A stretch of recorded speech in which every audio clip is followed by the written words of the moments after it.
할렐루야. 아멘. 예수 그리스도 이름으로 하나님 말씀 증거하겠습니다. 먼저 하나님 말씀 찾겠습니다. 로마서 3장 1절에서 8절까지 말씀 함께 보겠습니다. 로마서 3장 1절에서 8절까지 말씀입니다.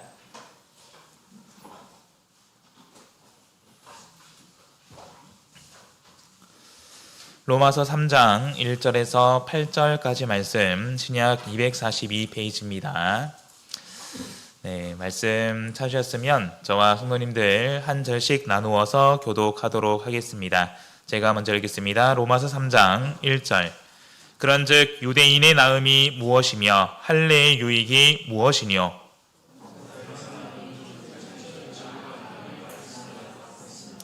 어떤 자들이 믿지 아니하였으면 어찌하리요? 그 믿지 아니함이 하나님의 믿으심을 패하겠느뇨?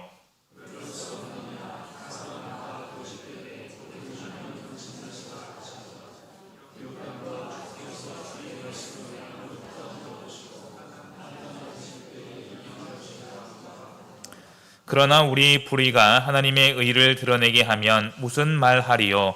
내가 사람의 말하는 대로 말하노니 진노를 내리시는 하나님이 불의하시냐?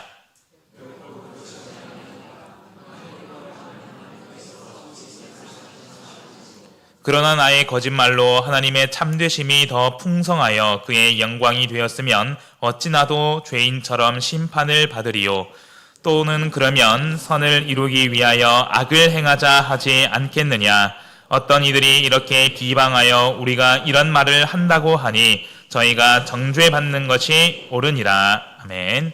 오늘의 시간 우리 성도님들과 함께 유대인의 반론이라는 제목으로 말씀 나누도록 하겠습니다. 저희가 지난 시간 표면적 유대인이라는 제목으로 말씀을 나누었습니다.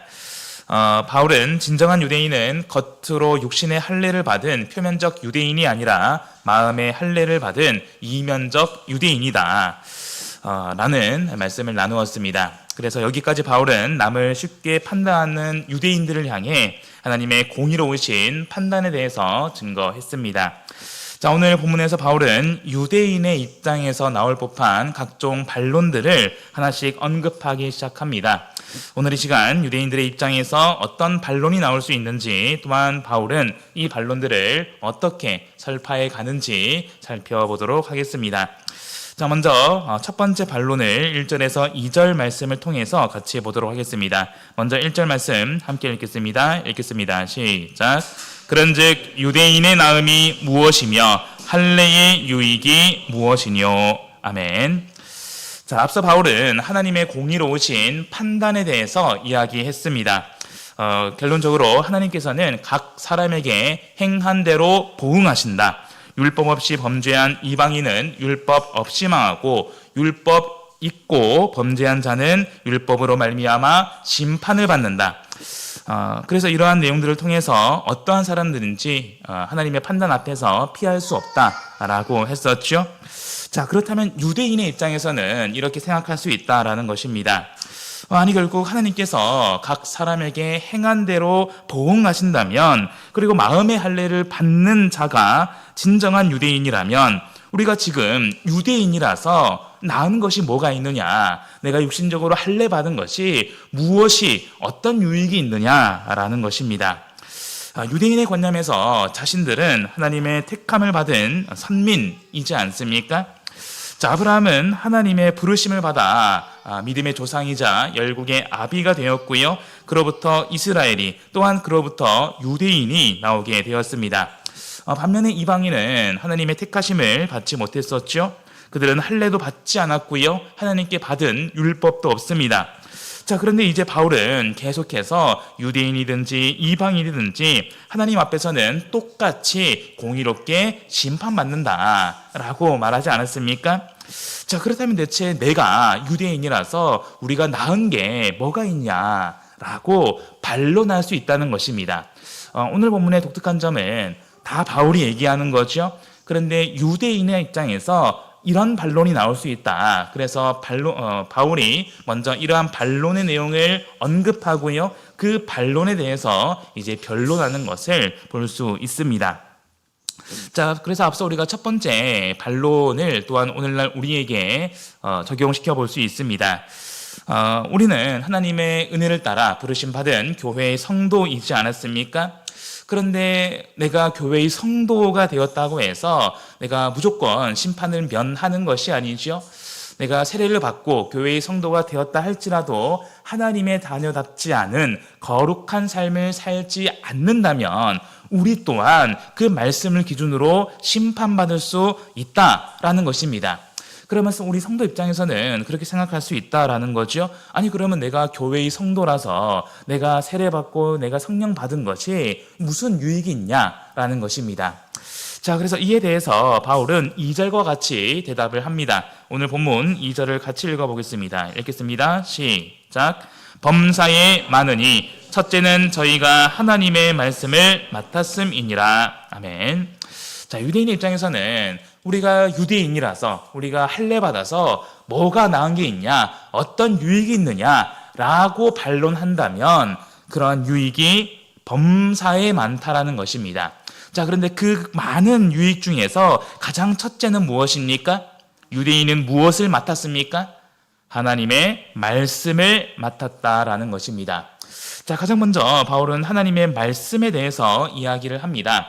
여기서 구체적으로 하나님의 말씀이란 유대인들이 가진 이 성경, 구약 성경을 가리키는 것입니다.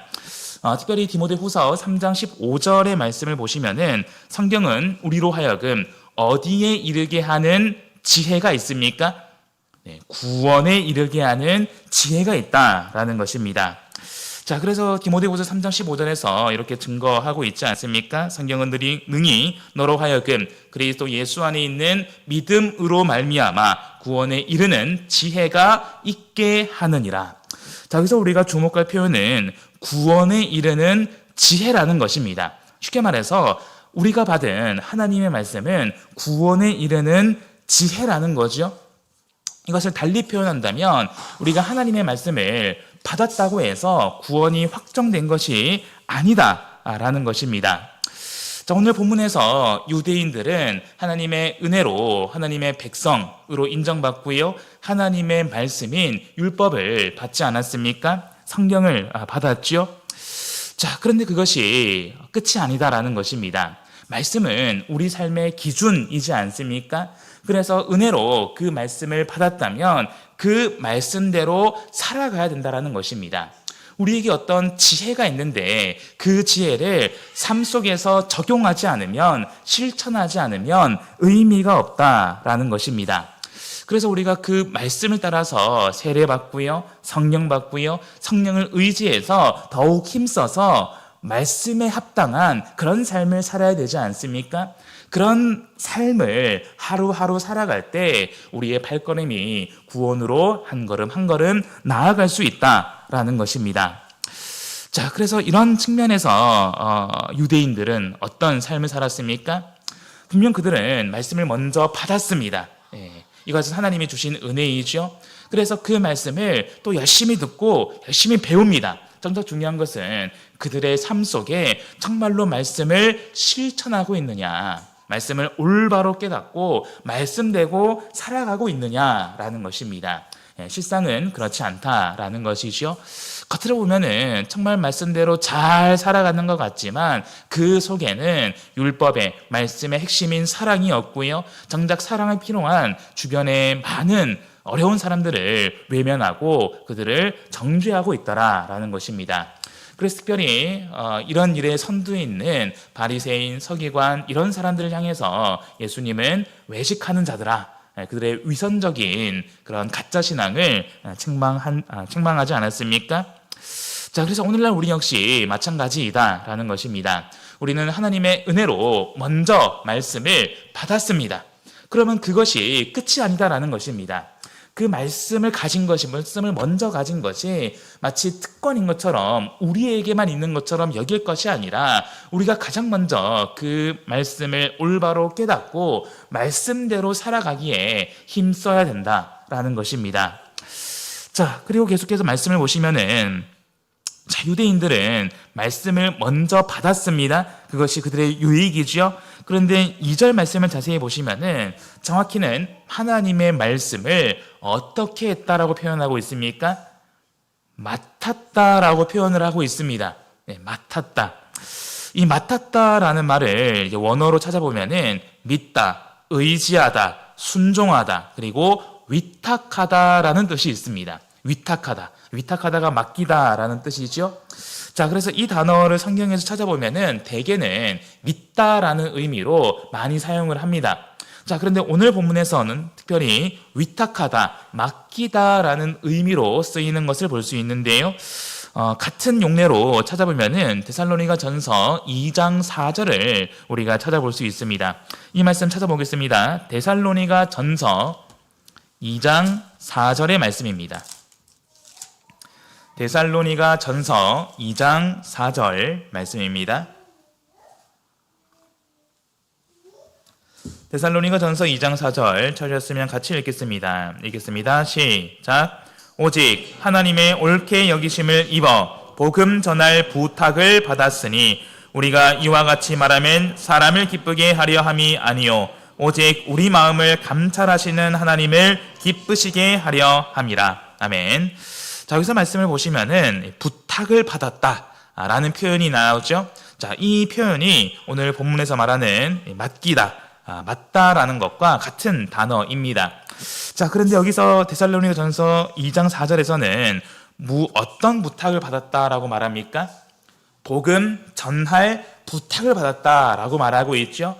그래서 이 말씀과 오늘 말씀을 같이 두고 보면은 우리가 하나님의 말씀을 먼저 맡은 것이 어떤 의미가 있는지 보다 더 분명히 이해할 수 있습니다.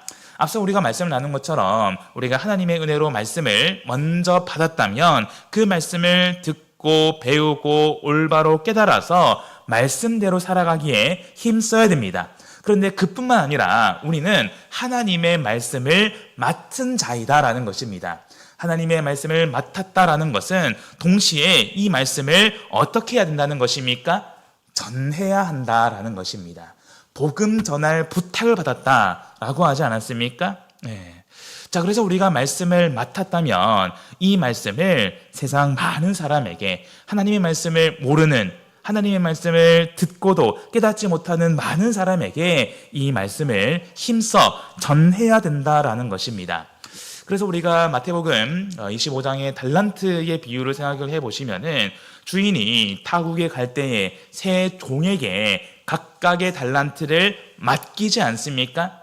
이 달란트를 맡겼다라는 것은 자, 이제 이 달란트는 네 거다라고 그냥 주는 것이 아니라 맡겨진 달란트로 주인을 위해서 충성해야 한다는 것입니다. 그래서 5달란트, 2달란트 받은 종은 내게 맡겨진 이 달란트로 열심히 장사함으로 주인을 위해서 충성함으로 각각의 이혼을 남기지 않습니까? 예수님은 그 주인은 각각의 두 종에게 똑같이 칭찬을 합니다. 자, 그런데 반대로 나머지 1달란트 받은 종은 내게 맡겨진 1달란트를 어떻게 했습니까? 땅에다가 묻어두죠. 주인을 오해한 결과였습니다. 자, 그런데 정작 주인이 돌아왔을 때 어떻게 반응했습니까? 악하고 게으른 종아. 자, 그래서 오늘날 우리 역시 각각의 은사도 맡겨졌지만 동시에 우리 모두는 공통적으로 하나님의 말씀을 맡은 사람들이다라는 것입니다. 그래서 우리가 이 두 가지를 꼭 기억할 수 있어야 되겠습니다. 우리는 먼저 하나님의 말씀을 받았고요. 동시에 우리는 하나님의 말씀을 맡았습니다. 이것이 우리에게 가장 큰 유익이 된다라는 것입니다. 그래서 오늘날 여기 있는 많은 분들께서 믿음으로 세례받고 교회의 성도가 되지 않았습니까? 물론 내가 믿음의 가정에서 태어남으로 또한 하나님의 은혜로 자연스럽게 세례받고 성도가 된 분도 계십니다. 그런데 그 가정도 거슬러 올라가 보면 결국 누군가는 전도를 받아서 교회로 들어온 것이지 않습니까? 그래서 어떤 개인이든지 가정이든지 그 믿음의 시작은 말씀으로 인함임을 알 수 있습니다. 그래서 우리가 그 말씀으로 말미암아서 교회의 성도가 되었다는 것, 내가 어떻게 살아가야 되는지를 안다는 것, 그리고 우리가 또한 복음의 일꾼으로서 이 복음을 전할 사명이 있다는 것, 그것이 우리 신앙인에게 있어서 정말로 유익이 된다 라는 것을 우리가 받아들일 수 있어야 되겠습니다. 자, 우리 두 번째 반론으로 넘어가도록 하겠습니다. 우리 3절에서 4절 말씀입니다. 먼저 3절 말씀 같이 읽겠습니다. 시작. 어떤 자들이 믿지 아니하였으면 어찌하리요? 그 믿지 아니함이 하나님의 미쁘심을 패하겠느뇨. 자, 여기서 어떤 자들이 믿지 아니함이라고 말합니다. 여기서 말하는 어떤 자들이란 유대인 중에서 믿지 않는 자들을 가리킵니다. 실제로 유대인들은 하나님을 믿는 사람들이죠. 자, 그런데 그 유대인이 정작 누구는 인정하지 않았습니까? 예수 그리스도, 참 하나님 되신 예수 그리스도는 인정하지 않았습니다. 자, 그래서 이 편지를 바울 사도가 쓰면서 로마 교회의 성도들에게 쓰고 있지 않습니까? 그 가운데 유대인 출신의 성도도 있겠죠. 자, 그런데 이 복음을 잘못 받아들이면, 왜곡하면 이러한 현상이 발생할 수 있다라는 것입니다. 그리고 대다수의 믿음 밖에 있는 유대인들은 예수님을 올바로 믿지 않더라라는 것이죠. 자, 그래서 이런 자들에 대해서 말하는 것입니다.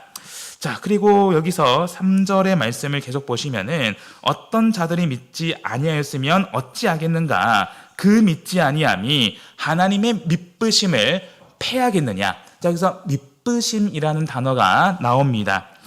미쁘심이라는 단어의 원뜻은 신실하다, 믿을만하다라는 뜻입니다.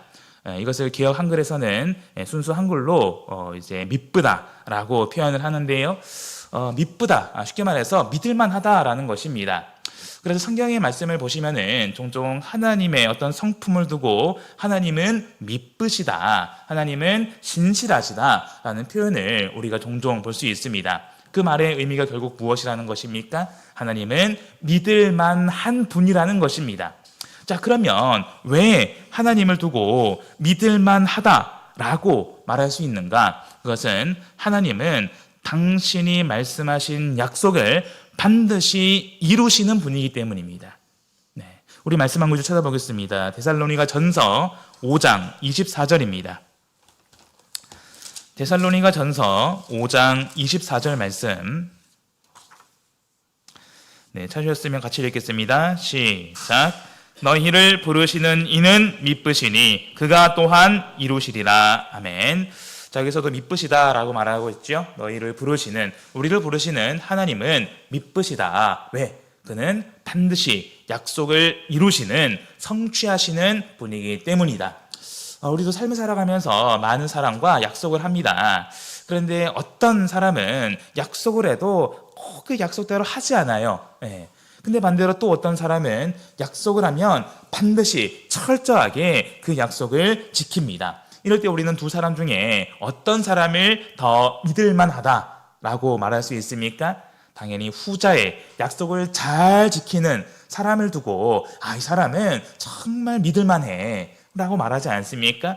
하나님도 마찬가지이다라는 것입니다. 왜 우리가 하나님은 믿을만하다, 하나님은 신실하시다, 하나님은 미쁘시다 라고 말할 수 있느냐? 하나님은 약속을 반드시 이루시는 분이기 때문이다 라는 것입니다. 대표적으로 우리가 아브라함의 예를 생각해 볼 수 있습니다. 하나님은 아브라함에게 사라를 통해 약속의 자녀를 줄 것을 말씀하셨습니다. 이 약속은 하나님께서 끊임없이 아브라함에게 주신 그런 말씀이죠. 자, 그런데 정작 아브라함은 이런 하나님의 약속을 전적으로 완전히 신뢰하지는 못했습니다. 그래서 그 또한 믿음에서 실패하는 순간이 있었죠. 그 중에 하나가 바로 이 사라의 여종인 하갈을 통해서 이스마엘을 낳는 일이지 않았습니까? 하나님께서 자녀를 주실 것을 신뢰는 했지만 그 방법은 온전히 신뢰하지 못했다라는 것입니다. 그래서 하나님의 때를 기다리지 못하고요, 결국 사라의 권고대로 여종 하갈을 취해서 이스마엘을 낳습니다. 자, 이것이 이제 가정의 어떤 분란의 비극의 시작점이 되기도 했죠. 자, 그럼에도 불구하고 신실하신 하나님께서는 아브라함을 향한 이 계획을, 하나님 나라의 계획을 계속해서 차근차근 이루어 가십니다. 그래서 마침내 아브라함이 100세가 되던 해에 하나님께서는 약속의 자녀 이삭을 허락해 주시지 않습니까? 자, 이렇게 하나님은 미쁘신 하나님, 신실하신 하나님이라는 것입니다. 하나님께서는 당신의 백성들을 향한 약속을 반드시 성취하신다라는 것이죠. 자, 그런데 하나님께서는 그런 당신의 백성들을 향해서 무엇을 약속하셨는가? 사무엘하 7장 13절의 말씀을 보시면은 다윗의 나라, 곧 하나님의 나라를 영원히 견고케 하겠다라고 말씀하셨고요. 다니엘 2장 44절의 말씀을 보시면은 바벨론, 메데와 바사, 헬라, 로마와 같은 이런 열방은 결국 다 무너지지만 하나님께서 세우시는 한 나라, 하나님의 나라는 영원히 망하지 않고 영원하다라는 것을 약속하셨습니다. 자, 그래서 이러한 성경 말씀을 듣고 배웠던 유대인들은 이렇게 여길 수 있다라는 것입니다. 아니, 아브라함도 하나님의 약속을 신뢰하지 못해서 비록 잘못은 저질렀지만 신실하신 하나님께서 결국에는 그 약속을 이루어 가지 않았느냐. 마찬가지로 우리 유대인 중에서 어떤 사람이 하나님을, 예수 그리스도의 복음을 잘 믿지 않았다고 해서 하나님의 신실하심이 깨질 수가 있겠느냐. 하나님이 정말로 신실하시다면 결국에는 당신의 약속을 이루지 않겠느냐. 만약 그렇지 않다면, 하나님의 신실하심이 깨진다면, 하나님이 신실하지 않다라고 한다면 우리가 어떻게 하나님을 온전히 믿을 수 있겠느냐라는 반론이라는 것입니다. 자, 여기에 대해서 바울은 4절과 같이 대답을 합니다. 우리 오늘 본문 4절을 같이 읽어보겠습니다. 시작. 그럴 수 없느니라. 사람은 다 거짓 되되 오직 하나님은 참되시다 할지어다. 기록된 바 주께서 주의 말씀에 의롭다함을 얻으시고 판단 받으실 때에 이기려 하심이라 함과 같으니라. 아멘. 자, 여기서 그럴 수 없느니라 라는 말을 직역하면은 그렇게 되지 말기를 바란다라는 것입니다. 만약에 어떤 유대인들이 이렇게 반론한다면 여러분들이 그렇게 죄를 짓지 않기를 바란다라고 권고하는 것입니다. 자, 그리고 계속해서 말씀을 이어갑니다. 사람은 다 거짓되지만 오직 하나님은 참되시다. 그리고 이제 한 말씀을 인용하는데요. 시편 51편의 4절의 말씀입니다. 기록된 바 주께서 주의 말씀에 의롭다함을 얻으시고 판단 받으실 때에 이기려 하심이라 함과 같으니라. 자, 이 말씀이 시편 51편의 말씀을 인용한 것입니다. 시편 51편은 누가 지은 시일까요? 바로 다윗이 지은 시입니다. 그러면 어떤 상황에서 지은 시일까요? 사실 시편 51편은 회개의 시로 유명한 시입니다. 다윗의 회개하면은 떠올려지는 범죄가 있죠. 다윗이 밧세바를 취하는 그런 큰 죄를 짓습니다. 이후에 나단 선지자를 통해서 자신의 죄를 깨닫고 하나님께 나아가 간절하게 하나님의 긍휼하심을 구하는 기도가 바로 시편 51편의 기도입니다. 자, 그런데 여기서 시편 51편 4절의 말씀을 보시면은 다윗은 고백합니다. 내가 주의 목전에 악을 행하였다. 사실 다윗은 이 나단 선지자가 직접적으로 알려주기 전까지는 자신의 죄를 깨닫지 못했습니다. 하지만 사무엘하 12장 12절의 말씀을 보시면은 나단 선지자가 이렇게 말합니다. 너는 은밀히 행하였으나 나는 이스라엘 무리와 백주에 이 일을 행하리라 하셨나이다. 쉽게 말해서 다윗 왕은 당신은 아무도 모르게 은밀히 범죄했지만 하나님께서는 그 모든 것을 다 보고 계셨고 이제 모든 사람이 다 보는 앞에서 그 죄의 대가를 치르게 된다라는 것입니다. 그래서 그제서야 다윗은 고백하는 것입니다. 주님, 제가 주 앞에서 악을 행했습니다. 그러므로 주께서 내게 어떤 말씀을 하셔도 주의 말씀은 다 옳으시고 주의 판단은 다 정당하십니다. 자, 이 말은 결국 사람이 하나님 앞에서 어떤 말을 하든지 어떤 행동을 하든지 우리를 향한 하나님의 뜻은 항상 옳고 주의 판단은 늘 정당하다 라는 것을 의미합니다. 비록 유대인들 중에서 누군가가 하나님을, 예수 그리스도를 불신한다 하더라도 공의롭고 신실하신 하나님께서는 여전히 공의로서 각 사람을 판단하시고요, 동시에 당신의 백성들, 당신의 나라를 향한 하나님의 약속은 변함없이 신실하게 이루어 가신다라는 것입니다. 이것은 오늘날 우리 역시 마찬가지입니다. 신실하신 하나님께서는 당신의 약속대로 영원하신 하나님의 나라를 반드시 완성해 가십니다.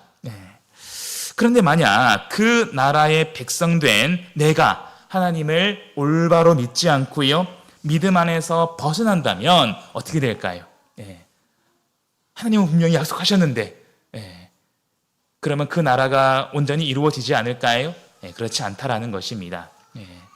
비록 내가 죄를 범함으로 그 나라에서 벗어나 심판받을지라도 하나님의 나라를 향한 하나님의 약속은 신실하게 이루어진다라는 것입니다. 그래서 유대인들이 이렇게 반론하는 것처럼 내가 하나님을 잘못 믿는 것을 두고 하나님의 신실하심을 의심하거나 왜곡해서 받아들여서는 안 되겠습니다. 내가 믿지 않는 것과 그로 인해서 심판을 받는 것, 이것과 하나님의 신실하심은 무관하다. 하나님은 반드시 당신의 계획을 성취하시는 신실하신 분이다. 우리가 그 사실을 잊지 말아야 되겠습니다. 자, 이어서 세 번째 반론으로 넘어가도록 하겠습니다. 5절, 6절을 보실 텐데요. 먼저 5절 말씀 같이 읽어보겠습니다. 5절 읽겠습니다. 시작. 그러나 우리 불의가 하나님의 의를 드러나게 하면 무슨 말하리요? 내가 사람의 말하는 대로 말하노니 진노를 내리시는 하나님이 불의하시냐? 자, 이제 하나님의 불의에 대해서 언급을 합니다. 자, 유대인들은 이렇게 반론을 합니다. 아니, 바울 당신이 이야기하는 것처럼 하나님께서 은혜로 죄인을 구원하시고 그 가운데 하나님의 인자하심과 의로우심이 드러난다면 결국 우리의 불의가 하나님의 의를 드러내게 하는 것 아닙니까? 라는 것입니다. 자, 그래서 만약에 인간이 죄를 범하지 않았다면, 불의하지 않았다면 어떻게 하나님의 의로우심, 하나님의 인자하심이 드러날 수 있겠습니까? 결국 인간이 죄를 범하고 타락했기 때문에 예수님께서 이 땅에 오셔서 우리 대신 죽으시고 그 과정 가운데 하나님의 의를, 하나님의 인자하심을 드러낸 것 아닙니까? 결과적으로 우리의 불의로 인해서 하나님의 의가 드러난 것 아니냐라는 것입니다. 자, 그래서 우리가 이 말씀을 잘 한번 생각해 볼 수 있어야 되겠습니다. 그래서 이 말씀을 요약해서 생각을 해본다면 사람의 죄가 하나님의 인자하심과 의로우심을 드러낸다면 범죄한 사람에게 진노를 내리시는 하나님은 불의한 것 아니냐, 잘못된 것 아니냐라는 것입니다. 여기에 대해서 바울은 6절과 같이 대답을 합니다. 6절 같이 읽어보겠습니다. 시작. 결코 그렇지 아니하니라. 만일 그러하면 하나님께서 어찌 세상을 심판하시리요. 바울은 여기에 대해서 강하게 부인합니다. 바울이 부인했다는 것은 하나님은 절대 불의하지 않다라는 것입니다. 하나님은 공의로우신 하나님이다라는 것이죠. 바울은 어떻게 이렇게 확신하며 말할 수 있을까요? 우리가 앞서 로마서 1장 18절 이하부터 2장까지의 말씀을 살펴보았습니다. 이방인이든 유대인이든 하나님은 공의롭게 심판하신다. 하나님의 진노는 모든 사람에게 공의롭게 나타남을 설명했습니다. 자, 그래서 하나님의 진노는 공의의 진노라는 것이죠. 유대인이라고 해서, 이방인이라고 해서 차별하지 않는 각 사람의 행한 대로 판단하는 그런 심판이라는 것입니다. 자, 그래서 본문의 5절을 다시 보시면은 바울은 이런 말을 덧붙입니다. 내가 사람의 말하는 대로 말하노니. 즉 5절의 이 말씀은 바울 자신의 생각이 아니라 사람들이 이런 말을 하더라라는 것입니다. 이제 결국 이런 말이죠. 우리 불의가 하나님의 의를 드러내는 것 아니냐. 그러면 그런 우리에게 하나님이 진노하신다면 하나님이야말로 정말로 불의한 것 아니냐라는 것이죠. 이것이 당시 많은 사람들의 어떤 논리라는 것입니다. 자, 그런데 이 말을 언뜻 생각해 보면 그럴듯합니다. 그런 것 같은데, 근데 이 말을 잘 뜯어보면요, 여기에서는 왜곡된 믿음이 있는 것을 알 수 있습니다. 그것이 무엇이냐? 사람이 하나님의 의를 드러낼 수 있다라는 생각입니다. 피조물인 사람이 창조주인 하나님의 의를 드러낼 수 있다. 자, 그래서 여기서 말하는 우리는 유대인들을 직접적으로 가리키는 것이죠. 자, 당시 유대인들은 스스로를 하나님께 택한 백성이라고, 택함받은 선민이라고 굳게 믿었습니다. 그렇게 우리가 혹 잘 믿지 못한다 하더라도, 그리고 혹 죄를 범했다 할지라도 신실하신 하나님께서 아브라함을 회복시킨 것처럼 우리 역시 회복하셔서 여전히 변함없이 당신의 약속을 신실하게 이루어 가실 거다라고 그렇게 여겼습니다. 여기서 더 나아가 우리가 혹 죄를 범하고 불의를 행했다고 할지라도 결국 이 또한 하나님께서 당신의 의를 드러내기 위한 하나의 과정이라고 여겼습니다. 이렇게 여기니 유대인들은 내가 어떤 죄를 행했을 때 어떤 마음이 들까요? 내가 하나님 앞에서, 내가 하나님의 백성인 내가 어떻게 이런 죄를 지었을까? 정말 눈물로 통회하면서 하나님께 나아가서 진실하게 회개했을까요? 그렇지 않죠. 쉽게 말해서 합리화하더라라는 것입니다. 합리화하더라. 내가 잘못하긴 했지만, 내가 죄를 범하긴 했지만 하나님께서는 이런 나의 잘못도 선으로 바꾸어 주실 거야. 그리고 이런 내 잘못을 통해서도 하나님은 당신의 의를 드러내실 거야. 하나님은 변함없이 신실하게 당신의 약속을 이루어 가실 거야. 이 말처럼 하나님은 어떤 상황에도 당신의 약속을 반드시 이루어 가십니다. 하지만 그러한 믿음을 끌어와서 내 잘못을, 내 죄를 합리화해서는 안 된다라는 것입니다. 로마서 1장 이하부터 바울이 계속해서 강조하는 것이 있습니다. 하나님은 각 사람의 행한 대로 보응하신다. 공의로 심판하신다. 그것은 유대인이라 할지라도 예외가 되지 않는다라는 것입니다. 그래서 우리가 오늘날 하나님의 백성된 우리가 신앙생활을 할 때 이러한 것을 경계로 삼을 수 있어야 되겠습니다. 우리 또한 하나님의 자녀이자 하나님의 백성이지만 때로는 살면서 죄를 범할 때가 있지 않습니까? 우리가 하나님 앞에서 잘못할 때가 있죠. 그럴 때 우리가 먼저 해야 될 것은 내 죄를 깨닫고 빨리 하나님께 나아가는 것입니다. 그리고 진실한 마음으로, 통회하는 마음으로 회개해야 되는 것이죠. 그런데 때로는 이런 유대인들의 생각처럼 합리화할 수 있다는 것입니다.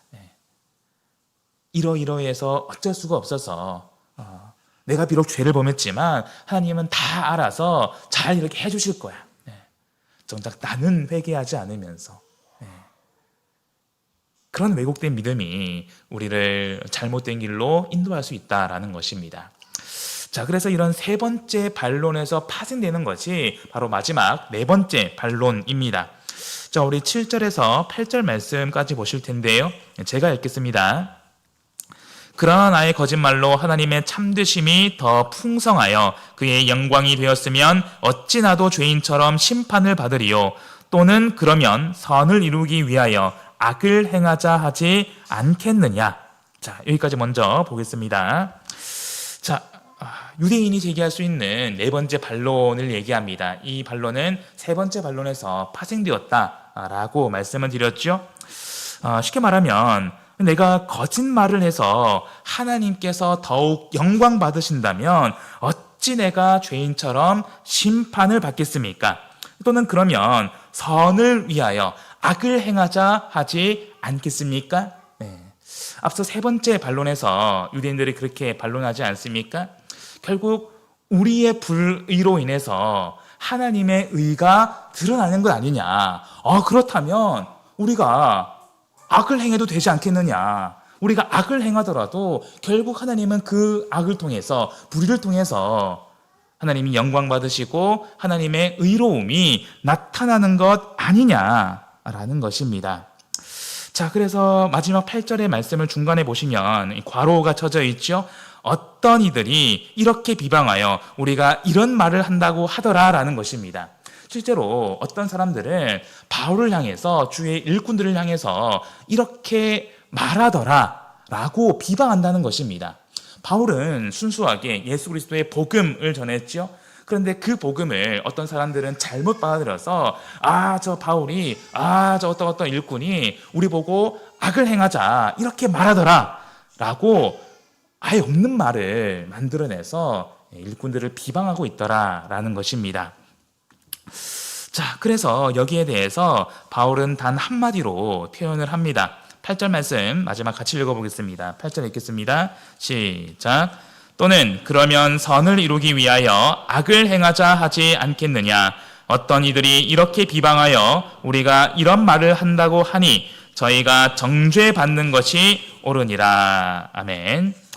자, 바울은 여기에 대해서 단호하게 말합니다. 저희가 정죄받는 것이 옳다. 다시 말해서 저희가 심판받는 것이 옳다라는 것입니다. 우리가 눈여겨볼 것은 지금까지 바울은 유대인의 입장에서 나올 수 있는 각종 반론들을 하나씩 말하면서 처음에는 말씀을 근거로 논리적으로 이것을 설명해 줬습니다. 그런데 세 번째, 네 번째 이 반론에서는 더 이상 그렇게 하지 않습니다. 이것은 지금 유대인들이 말씀을 왜곡해서, 바울이 전하는 복음을 왜곡해서 그를 비난하고 있는 것입니다. 비방하고 있는 것이죠. 그래서 여기에 대해서는 지금 당장 말씀으로 논리적으로 이렇게 반박할, 변론할 가치가 없다는 것입니다. 물론 여기에 대해서도 바울은 이후에 말씀을 통해서 하나씩 풀어서 설명을 해줍니다. 그 내용은 차근차근 또 우리가 살펴보도록 하고요. 하지만 바울은 그들의 어떤 왜곡된 마음을 잘 알고 있었습니다.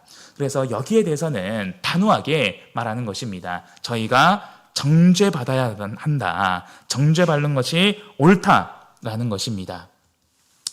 자, 그래서 이 문제에 대해서 바울은 로마서 6장에서 계속해서 이제 변론을 이어갑니다. 더 구체적으로 설명을 하는데요. 자, 그래서 여기에 대한 가르침은 저희가 다음 6장의 말씀을 나눌 때 계속 나누는 것으로 하고요. 자, 우선은 이렇게 말하는 이런 비난하는 사람들에 대해서 심판을 선고하고 말씀을 이어가는 것을 볼 수 있습니다. 자, 그래서 오늘 말씀을 통해서 지금 바울이 복음을 가르치는 가운데 유대인들의 입장에서 나올 만한 반론들을 하나씩 언급을 했습니다. 그리고 거기에 대해서 바울이 설명을 하고 있죠. 자, 그래서 우리가 이 말씀을 통해서 한 가지 생각해 볼 질문이 있습니다. 오늘날 내가 믿고 있는 하나님은 불의의 하나님입니까? 아니면 공의의 하나님입니까? 만약 내가 믿는 하나님이 공의의 하나님이라면 어떤 공의의 하나님입니까? 유대인들이 인식하는 공의의 하나님입니까? 아니면 바울이 전하는 것과 같은 공의의 하나님입니까? 만약 우리가 유대인의 관념대로 공의의 하나님을 인식한다면 어쩌면 나도 유대인들처럼 심지어 죄를 지었을 때 회개하는 것이 아니라 합리화할 수 있다는 것입니다. 사실 우리가 우리의 삶을 생각해 보면 많은 순간 하나님께 잘못하는 때가 있지 않습니까?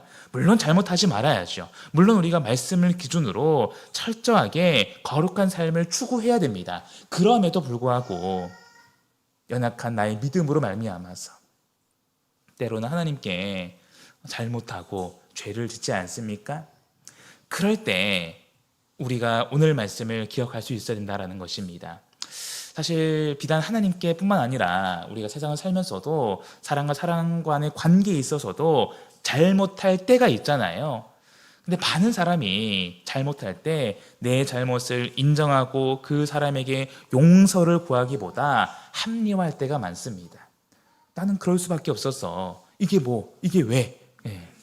거기에 대해서 크게 문제인식을 가지지 못하고요. 오히려 역으로 더 화를 내고 더 일을 키우는 경우가 있습니다. 그런 상황에서 우리가 오늘 말씀을 우리의 삶에 적용해 볼 수 있어야 되겠습니다. 오늘날 우리는 하나님의 은혜로 부르심 받은 교회의 성도입니다. 우리는 은혜로 하나님의 말씀을 먼저 받았고요. 그 말씀대로 살아갈, 그리고 그 말씀을 전할 사명이 있는 그런 사람들입니다. 이것은 하나님께서 우리에게 주신 은혜이자 또한 가장 첫째 되는 유익이죠. 우리에게는 말씀이라는 분명한 기준이 있습니다. 그러면 우리가 삶을 살아갈 때 그 말씀을 기준으로 이것은 죄이고 이것은 악이다 라고 구분할 수 있지 않습니까? 그래서 우리가 말씀을 기준으로 살아가야 됩니다. 그리고 더욱 중요한 것은 말씀을 기준으로 이것이 죄이고 이것이 악이라는 것을 알았다면 그것을 합리화하는 것이 아니라 그 문제를 하나님께 가지고 나아가서 철저히 회개함으로 우리의 무너진 믿음을, 우리의 왜곡된 믿음을 바로잡을 수 있어야 된다라는 것입니다. 그래서 로마서 2장 이후부터 바울은 계속해서 이제 유대인들에 대해서 이야기하고 있지 않습니까? 이 말씀을 통해서 또한 오늘날 영적 이스라엘 백성이자 하나님의 나라된 나를 돌아볼 수 있습니다. 그래서 오늘날 우리가 하나님의 백성으로 살아간다는 것이 얼마나 큰 은혜입니까? 그런데 많은 순간 우리가 그 은혜를 잊어버리고 심지어는 말씀에서 벗어나 죄를 짓고 거기서 더 나아가서 합리화하고 그렇게 계속해서 죄의 길로 나아가는 그런 경우도 있습니다. 하지만 오늘 말씀을 교훈 삼아서 만약 내가 어떤 순간 나의 잘못을 두고 나의 죄를 두고 끊임없이 합리화하고 회개하고 있지 않았다면 우리가 이 말씀을 통해서 다시 돌이켜서 말씀 앞에 온전히 설 수 있기를 간절히 소망합니다. 여기 있는 어느 누구도 잘못할 수 있습니다. 물론 잘못하기 전엔 조심해야죠. 하지만 만약 우리가 어느 순간 믿음을 지키지 못하고 마음을 지키지 못하고 죄를 범했다면 유대인과 같은 선민의식, 자기 합리화가 아니라 정말로 비인 마음으로 진실하고 간절한 마음으로 하나님께 나아갈 수 있기를 간절히 소망합니다. 우리가 믿는 하나님은 공의의 하나님이자 사랑의 하나님임을 믿습니다. 우리의 잘못에 대해서는 공의롭게 판단을 받겠지만 그럼에도 우리가 용기를 가지고 하나님께 나아가 진실이 회개한다면은 그 심판, 그 판단 너머에 있는 하나님의 더욱 큰 은혜, 하나님의 더욱 큰 사랑을 충만히 받을 수 있음을 믿습니다.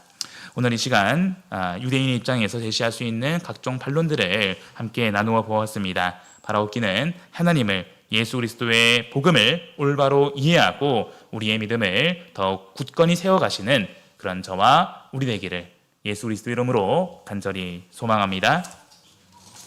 찬양하시겠습니다.